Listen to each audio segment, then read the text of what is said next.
Olá, hoje eu quero fazer uma reflexão, uma reflexão que está angustiando um pouco o meu coração.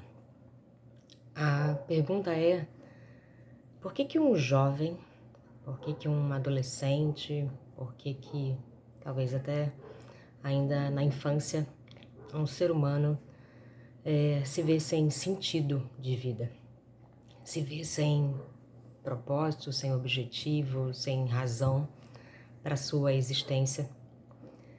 E essa reflexão é por conta de uma notícia que eu recebi essa semana de mais um, dentro de toda a estatística que mostra um número crescente de jovens que estão perdendo esse sentido de vida, E de mais um fato, de mais uma ocorrência fatal de um jovem que perdeu o sentido da vida e levou essa decisão, esse vazio ao extremo, E a minha pergunta foi, o que fazer? Eu me coloquei no lugar dos pais que perdem um filho, me coloquei no lugar dos amigos, que muitas das vezes estão em volta desse jovem e talvez nem percebem que ele está passando por um desafio no seu interior, por um vazio no seu interior. E a minha pergunta, a minha angústia veio exatamente da pergunta de o que eu posso fazer, o que os pais podem fazer, o que os amigos podem fazer.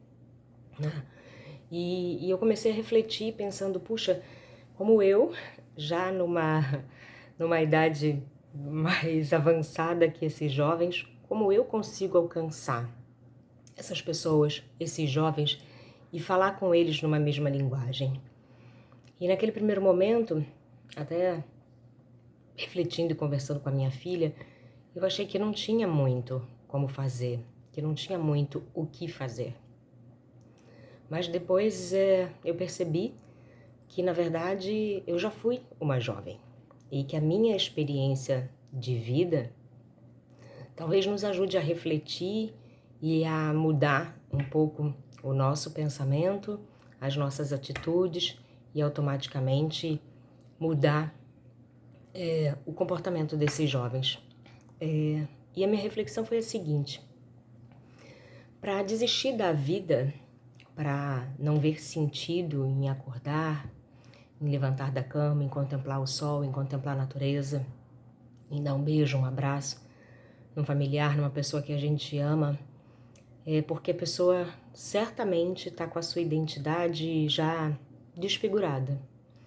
E essa identidade, ou ela se desfaz, ou ela se destrói, ou ela fica talvez fraturada, ou ela nem foi construída, ela nem foi fortalecida. Talvez está parecendo um pouco complexo o raciocínio, mas imagina que uma criança, ela nasce, como as nossas avós diziam, como uma espuminha, uma esponjinha, na verdade. E essa esponjinha ali, ela está preparada para absorver tudo que for inserido nela, E a criança, ela nasce normalmente com autoconfiança de descoberta dos paladares, da visão, das sensações, do toque, e ela simplesmente reage positivo ou negativamente para nos demonstrar daquilo que ela gosta, daquilo que ela não gosta, sem o menor julgamento, sem o menor pré-conceito, porque ela está tendo o primeiro contato com a vida naquele momento. Só que se essa criança, nesses primeiros contatos de vida, não é absorvida, não é envolvida em atitudes, em incentivos que são potencializadores, que são incentivadores, essa descoberta dela, muitas das vezes, vai se tornar algo que é mais amedrontador do que fortalecedor. Muitas das vezes sem querer, e é sem querer, acredito eu, porque a maioria dos pais nós não fomos ensinados, falo por mim mesma, a gente só repete aquilo que a gente viu, e nossos pais, nossos avós também não foram preparados para essa educação. E muitas mudanças estão acontecendo na forma de moldar o comportamento e a habilidade, potencializar as habilidades de um ser humano hoje. E esse nosso comportamento como pais, muitas das vezes na hora de educar, na hora de proteger, sem querer, a gente acaba tolhindo, a gente acaba amedrontando, a gente acaba, eu diria que podando as asas, né? Desse ser humano, desse serzinho que tá ali preparado para aprender a saber quem ele é e a descobrir a vida. E nesse sentido, eu comecei a pensar na minha própria experiência de vida, né? E me colocar no lugar desses jovens, tentando imaginar o que pode passar na cabeça para chegar a um ponto desses de desistência, né? De estar vivendo tamanha dor, que não consegue ver uma outra saída, que não consegue ver uma esperança, que não consegue identificar em si próprio um sentido, né? E eu me lembrei de como era na minha infância. Eu tenho uma irmã, 1 ano e 6 meses mais velha que eu, a qual eu sou extremamente apaixonada. Eu digo para ela sempre que eu posso que eu não seria eu se não tivesse ela. E é como se de fato ela tivesse vindo para desbravar um caminho, e com certeza é um caminho de proteção.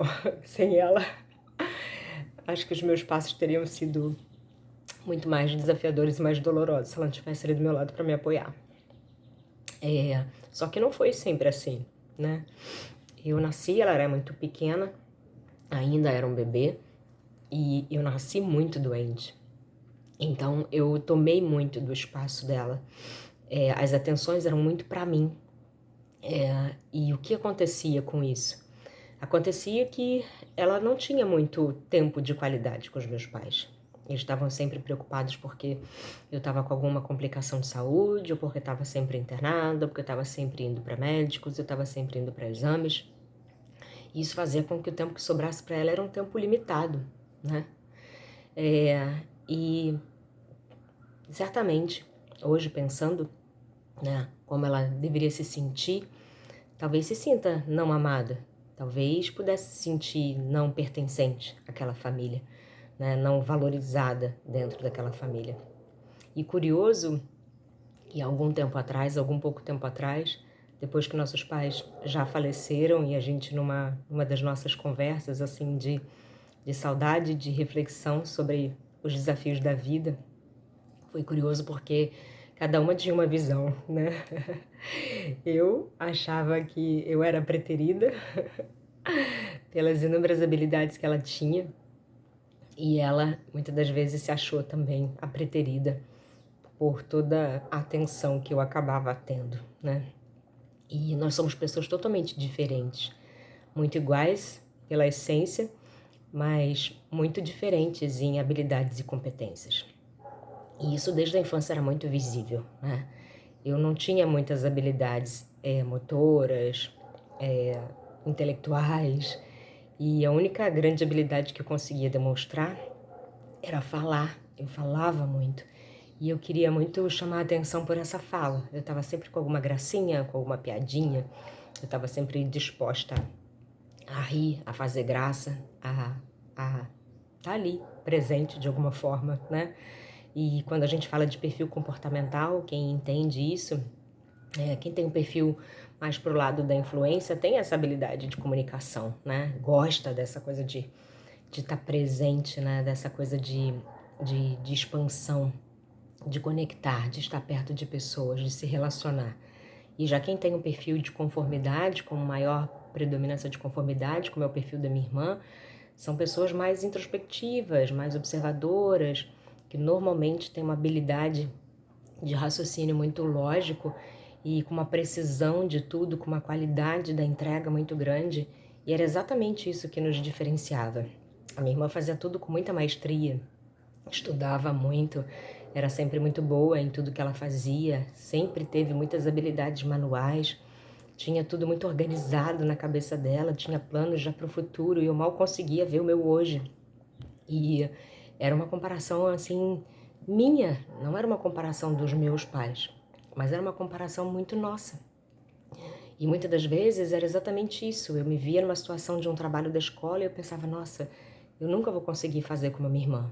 Eu olhava a minha caligrafia e a minha escrita era horrível, era péssima, eu olhava dela, era perfeita, parecia que tinha vindo de um livro, assim, sabe, aquela letra linda desenhada.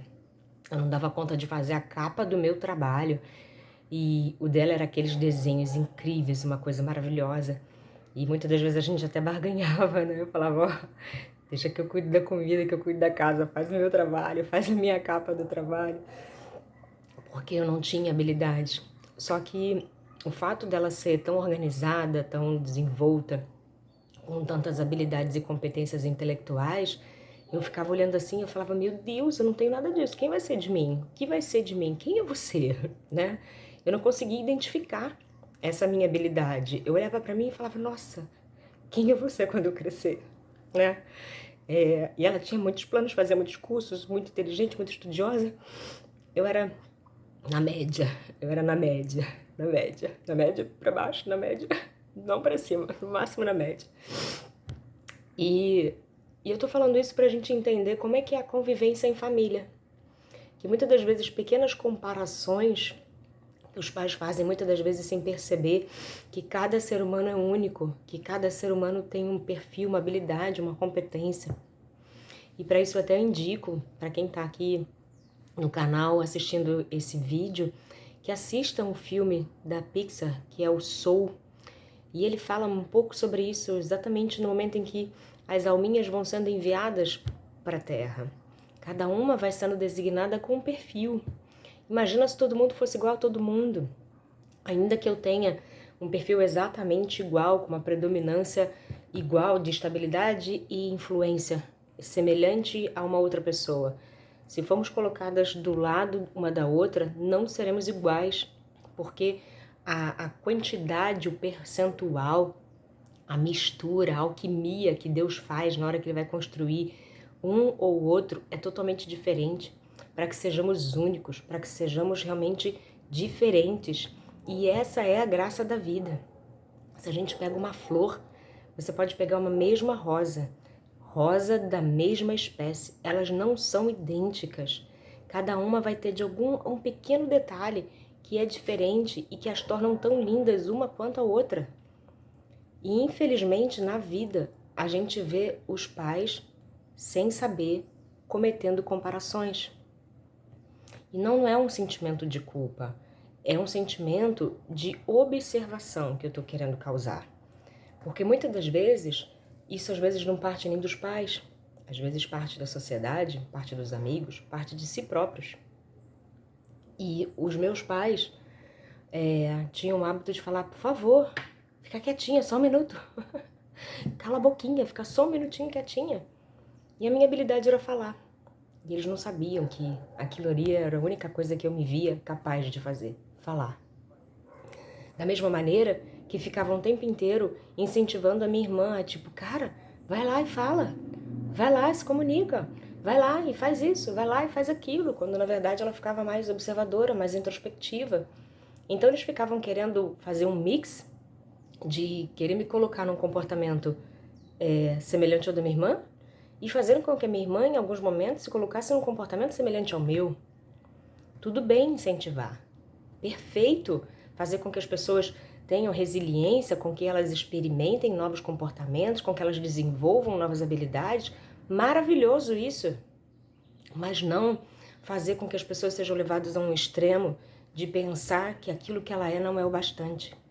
Não ao ponto de fazer com que essa pessoa se sinta inconveniente ou não pertencente ou não capaz de estar em um núcleo familiar, em um núcleo de amigos, em um núcleo da sociedade. E se isso pode acontecer em casa de uma maneira natural, num ambiente onde nós somos amados, porque a nossa conversa, a minha conversa com a minha irmã foi exatamente essa consciência que nós chegamos.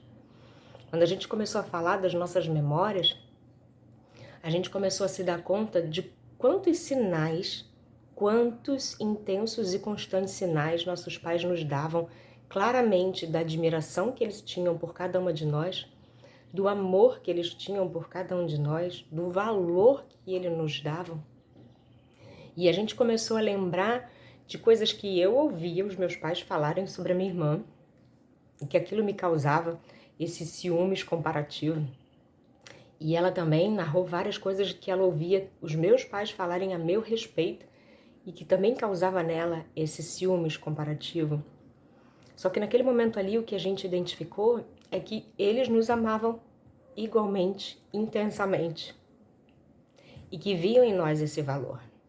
Só que no dia a dia, pela questão da correria, da rotina, de não sei o que lá, em alguns momentos eles precisavam que a gente esticasse o elástico de ser um pouco mais introspectiva, quietinha. Em alguns momentos eles nos incentivavam a ser um pouco mais comunicativo, mais expansivo, mais relacional. E o caminho é saber como fazer isso de uma maneira em que você esteja respeitando a essência de cada um. Como fazer com que alguém seja ele mesmo, que se desafie, que se desenvolva, que se potencialize, sem se agredir, sem achar que não tem uma habilidade, sem achar que não é amado, que não é valorizado, sem achar que ele não é o bastante ou o suficiente. E se isso pode acontecer dentro de uma família que nos ama, imagina o que está acontecendo hoje na sociedade. Eu me recordo que no meu tempo de infância, no meu tempo de escola, todo mundo basicamente tinha um apelido, né? Todo mundo tinha um apelido.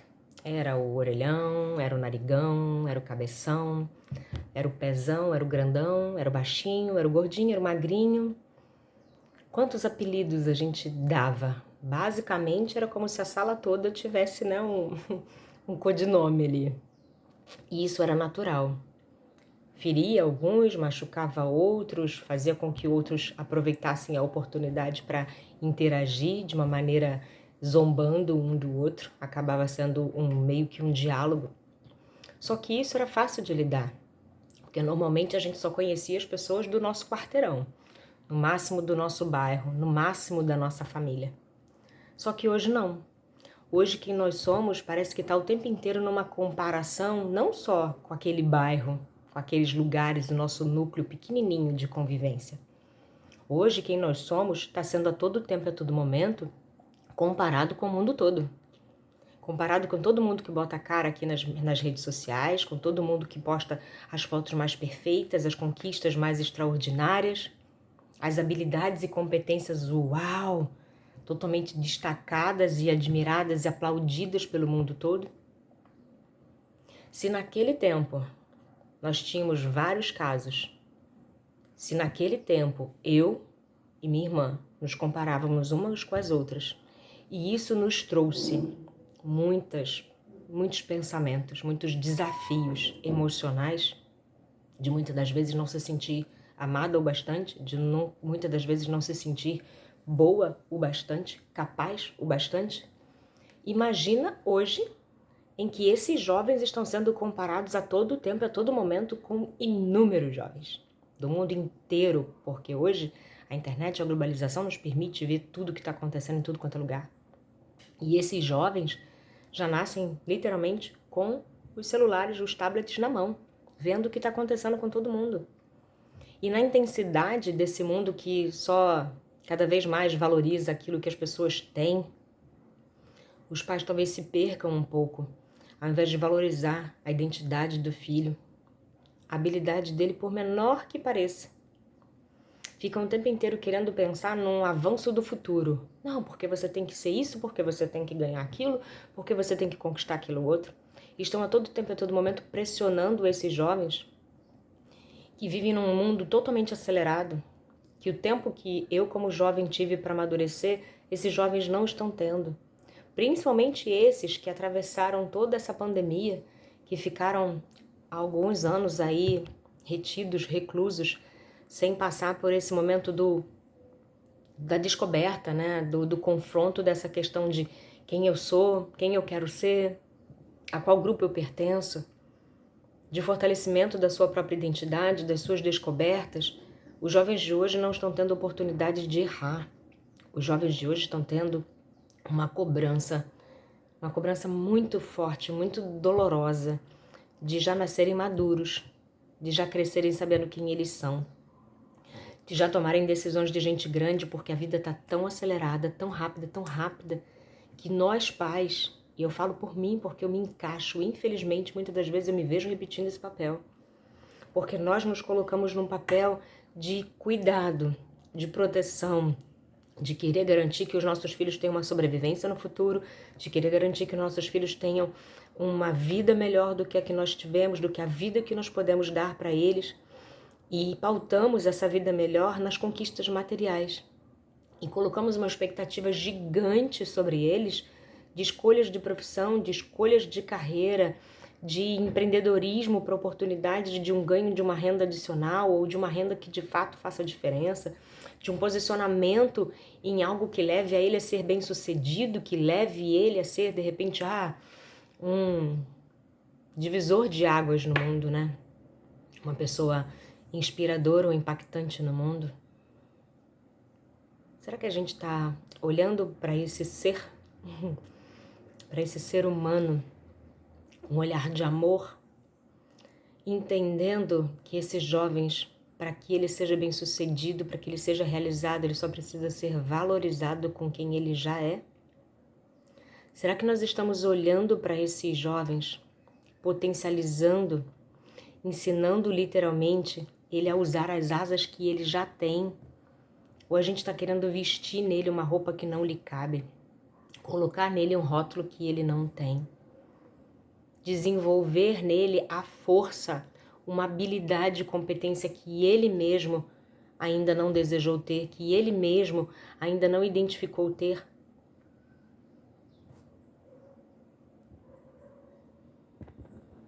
Tô lindo, podando aquilo que ele tem de habilidade e competência natural. A minha reflexão é essa. O que nós estamos fazendo com esses jovens? Eu me lembrei da passagem do filho pródigo. É uma narrativa, digamos uma metáfora bíblica, e que fala que um filho pediu a sua herança, a sua riqueza, porque ele queria descobrir o mundo, ele queria desbravar o mundo e ele queria aproveitar a riqueza e a juventude dele. E ele foi, aproveitou tudo que ele tinha para aproveitar, gastou todo o dinheiro e ele se viu ali literalmente sem nada, sem ter dinheiro para comer. Literalmente dependendo de caridade, de doação, e desejou comer a comida dos porcos, porque era tudo que ele tinha para comer. E quando ele chegou nessa situação extrema, ele lembrou, bom, na casa do meu pai, até os funcionários, até os empregados são bem tratados e comem uma comida boa. Então eu vou voltar e vou pedir perdão para o meu pai e pedir que ele me aceite como um empregado dele, porque pelo menos lá eu não vou passar fome. E quando ele voltou, esse pai olhou para ele ao longe e já mandou preparar a melhor roupa, o melhor anel, o melhor calçado, e pediu que preparassem uma grande festa. E o recebeu, foi correndo ao encontro dele, o recebeu com todo amor, pensando, esse era meu filho que estava morto, mas ressuscitou, e o recebeu com festa. Só que o irmão dele, que sempre foi leal, que sempre esteve do lado do pai, ajudando a conduzir os negócios, se sentiu abandonado, se sentiu preterido, não amado, não pertencente. E ele não quis nem entrar na casa. Quando ele chegou e perguntou o que estava acontecendo, ele disse, seu irmão, que estava sumido e que voltou. E quando o pai foi chamar ele para entrar, ele disse, por quê? Você nunca me deu um novilho para eu matar, para eu me divertir com os meus amigos, você nunca me deu nada, deu tudo para ele, ele desprezou e mesmo assim você o recebe. E o pai disse, mas meu filho, você sempre esteve aqui comigo, tudo aqui é teu, tudo aqui estava à sua disposição para você desfrutar. Percebe que existe uma falha na comunicação? Percebe que existe uma falha no óbvio que precisa ser dito? Todo filho precisa que esse amor seja verbalizado. Todo filho precisa que esse amor seja demonstrado em atos, em palavras, em atitudes, em apoio, em pertencimento. Cada um vai desfrutar disso de uma maneira diferente. Um vai querer sair, extravasar, ir para o mundo, fazer festa e algazarra. Outro, de repente, vai querer só ficar em casa, grudadinho nos pais, assistindo um filminho na Netflix. Mas é isso. Precisamos tratar o outro como ele precisa ser tratado. E não como nós queremos ser tratados ou como nós queremos que ele seja. É um desafio muito grande, porque a vida fica o tempo inteiro nos cobrando uma perfeição ou um sucesso ou uma excelência E a gente, como pais, na preocupação do futuro, do que será com o futuro dos nossos filhos, a gente acaba cobrando deles um comportamento que atenda a essa necessidade. Só que vamos nos lembrar do que Deus fala sobre nós. Vamos nos lembrar do que Deus diz sobre cada um de nós. Ele diz que Ele nos fez a sua imagem e semelhança somente um pouquinho menor em estatura. Ele nos diz que Ele nos formou e nos conhecia antes de estarmos no ventre da nossa mãe. Ele nos diz que para cada um de nós, cada um dos nossos dias já foram planejados, já foram escritos.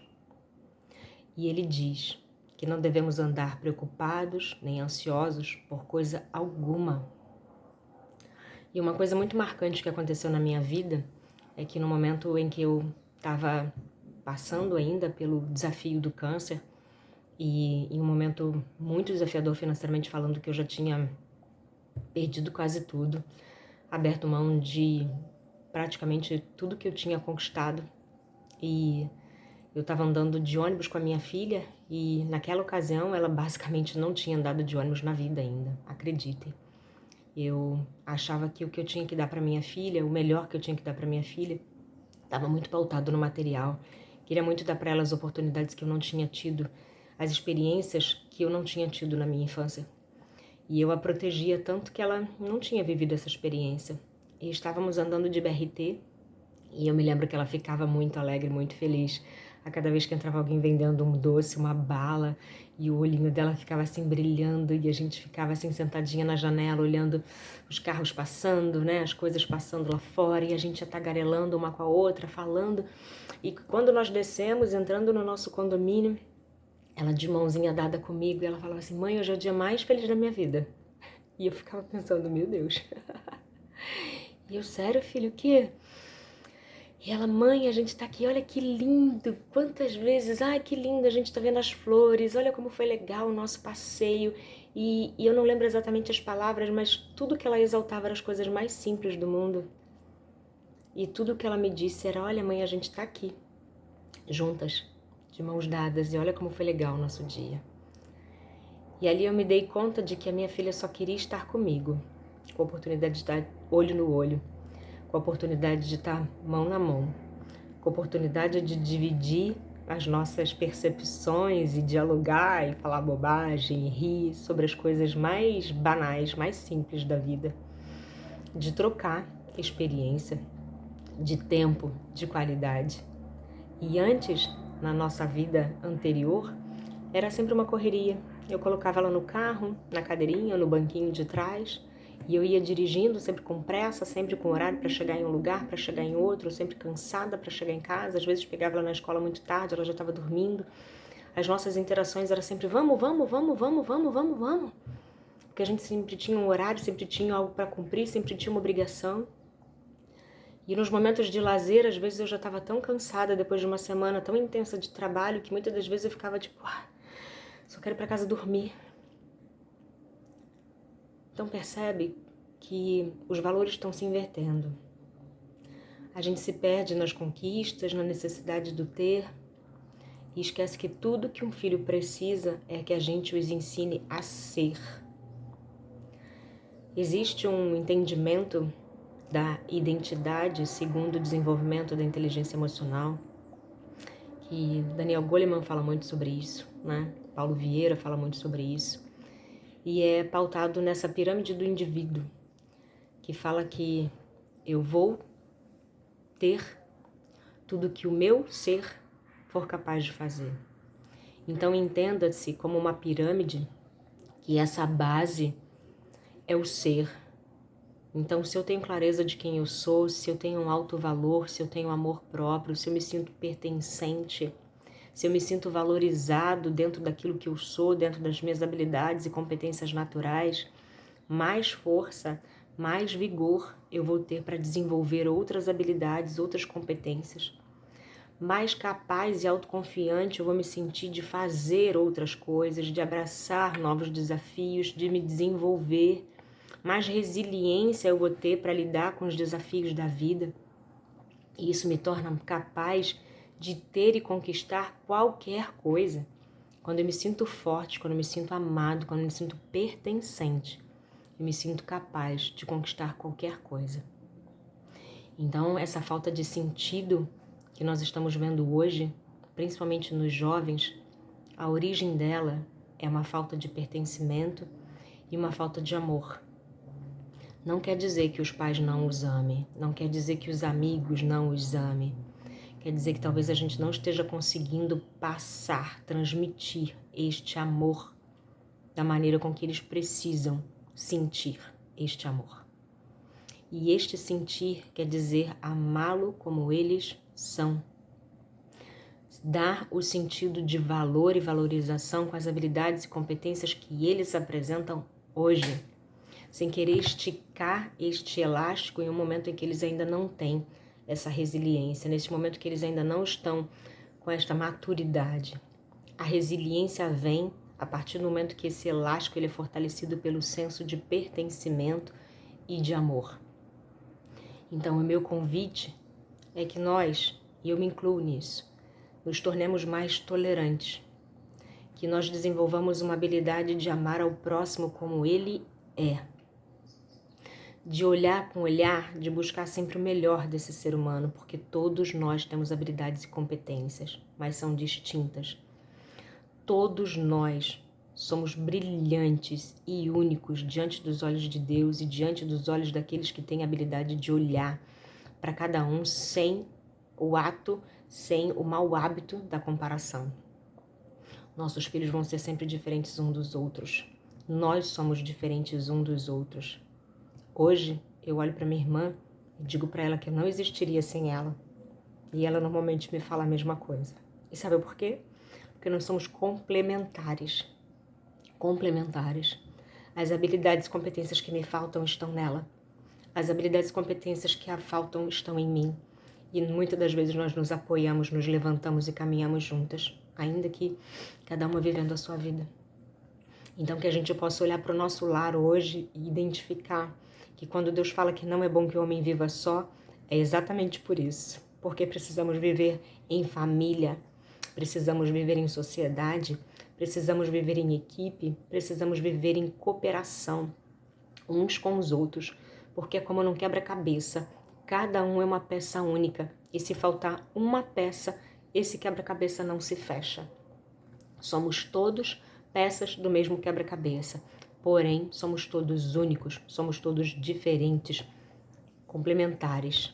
Por isso é importante que a gente ande junto, e ande junto em amor, em respeito, em pertencimento, em valorização, em motivação um ao outro, em respeito às nossas habilidades únicas.